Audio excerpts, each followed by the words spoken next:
Hi guys, स्वागत है आपका मेरे चैनल पे। और आज की हमारे वीडियो का टॉपिक है कि एमपी के अंदर एक व्यक्ति या एक फैमिली कितनी एग्रीकल्चरल लैंड होल्ड कर सकता है। ये टॉपिक आता है हमारा MP ceiling on agriculture holding act 1960 के अंदर। आइए शुरू करते हैं। सबसे पहले पर्टिकुलरली सेक्शन 7 बात करता है कि इस एक्ट के आने के बाद कोई भी फैमिली या इंडिविजुअल पर्सन एक जो सीलिंग लिमिट निर्धारित कर दी गई है इस एक्ट में, उससे ज्यादा एग्रीकल्चर लैंड को होल्ड नहीं कर सकता है। इसके अंदर एग्जेम्प्टेड लैंड नहीं आएंगे, जो कि हमारे नेक्स्ट वीडियो का टॉपिक है कि एग्जेम्प्टेड लैंड कौन कौन से होते हैं। तो सेक्शन 7 मेनली इसके बारे में बात करता है, जो कि हमें 3 कैटेगरीज में बताता है कि एक पर्सन या फैमिली कितनी लैंड होल्ड कर सकता है। तो आइए शुरू करते हैं।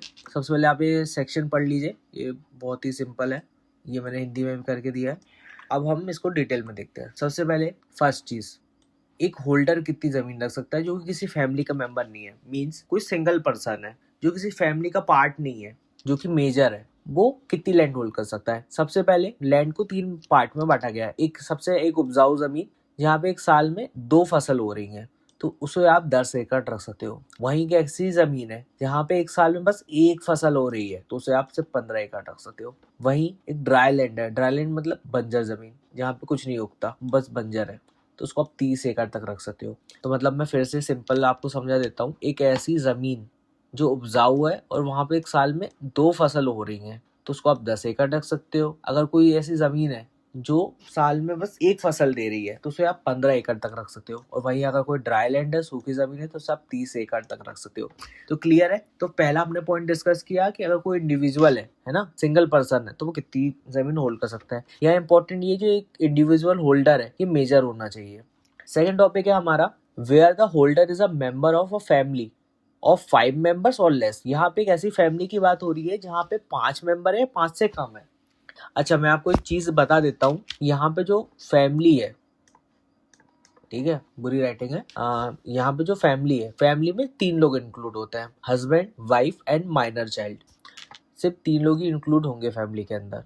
तो ये जो हमारी फैमिली है, इसमें क्या सिस्टम है। सबसे पहले ऐसी लैंड जहाँ पे एक साल में 2 क्रॉप्स हो रही है, तो उसको आप 18 एकड़ रख सकते हो। एक क्रॉप के मामले में 27, और ड्राई लैंड आप 54 एकड़ तक रख सकते हो। ये कॉन्सेप्ट बहुत ही सिंपल है। हमने पहले इंडिविजुअल पर्सन देखा, और अब हम एक फैमिली देख रहे हैं जिसमें 5 मेंबर है, 5 से कम है, और फैमिली में इंक्लूड होते 3 लोग, husband, wife and minor child. Clear है। और हमने देख लिया 2 क्रॉप के लिए 18 एकड़, 1 क्रॉप के लिए 27, ड्राई लैंड के मामले में 54। तो इजी है, फर्स्ट से मिलता जुलता है। अब जो थर्ड वाला चीज है, ये थोड़ी सी कॉम्प्लिकेटेड है, थोड़ी सी बेसिक मैथ्स लगेगी, पर समझ लेंगे। अभी ये ऐसी फैमिली की बात हो रही है जहाँ 5 से ज्यादा मेंबर्स हैं। क्लियर है। सबसे पहले अगर ऐसी जमीन है जहाँ पे एक साल में 2 क्रॉप्स हो रही है, ठीक है, तो हमने जैसे सेकंड में देखा था 18 एकड़ प्लस 5 से ज्यादा जितने भी मेंबर होंगे, जैसे 1 है, ठीक है, या 2 है, तो हर मेंबर पे 3 एकड़ एक्स्ट्रा जमीन आप रख सकते हो, है ना। जैसे आप पहले 18 रख पा रहे थे, तो 18 प्लस अगर एक एक्स्ट्रा मेंबर है तो 3, ठीक है, तो ऐसे आप रख सकते हो। वैसे ही अगर मान लो भाई 18 है प्लस 2 एक्स्ट्रा मेंबर है, तो 6 एकड़ एक्स्ट्रा रख सकते हो। सिंपल। तो ये लेकिन मैक्सिमम कितना हो जाएगा, सिर्फ 36, उससे आता नहीं।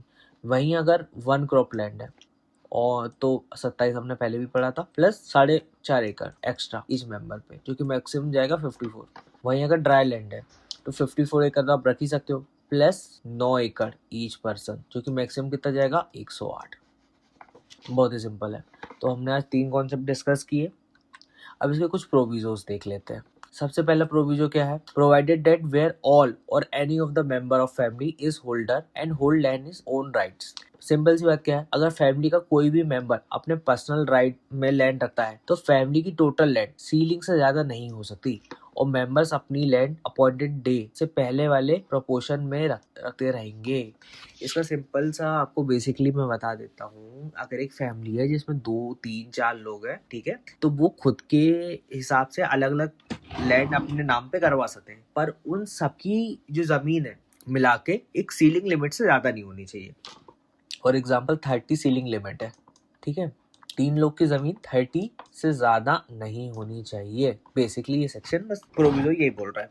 इसका सब सेक्शन 2 क्या बोलता है, मेजर सन्स। मतलब अगर किसी फैमिली में मेजर सन है, मतलब जिसकी एज 18 प्लस है वो होता है मेजर सन, क्योंकि माइनर सन आ जाता है फैमिली के अंदर, मेजर सन अलग हो जाता है।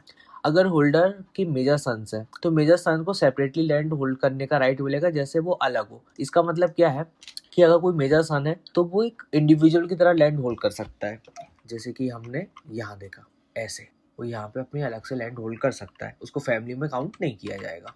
ठीक है। एक फर्स्ट प्रोविजो क्या है, लेकिन अगर मेजर सन के पास अपनी लैंड कम है तो फैमिली से उतनी जमीन ले सकता है।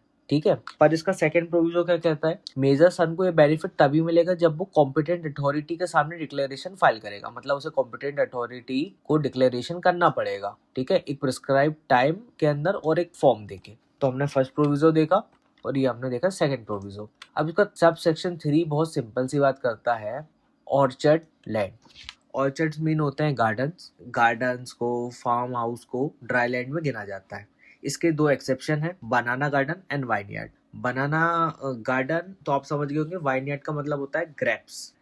तो गाइज यही था आज की वीडियो में, होप करता हूँ आप सबको पसंद आई होगी। बहुत ही सिंपल सा टॉपिक था पर बहुत लोग कंफ्यूज होते हैं, इसलिए मैंने इस टॉपिक को आप सबके सामने एक डिटेल वीडियो में लेके आया।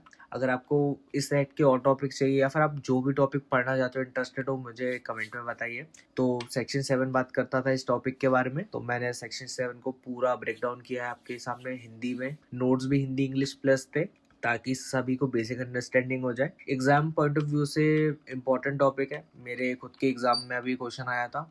तो गाइस होप करता हूँ आपको वीडियो पसंद आई होगी, छोटा सा टॉपिक था। और फिर मिलते हैं नेक्स्ट टॉपिक पे, बाय।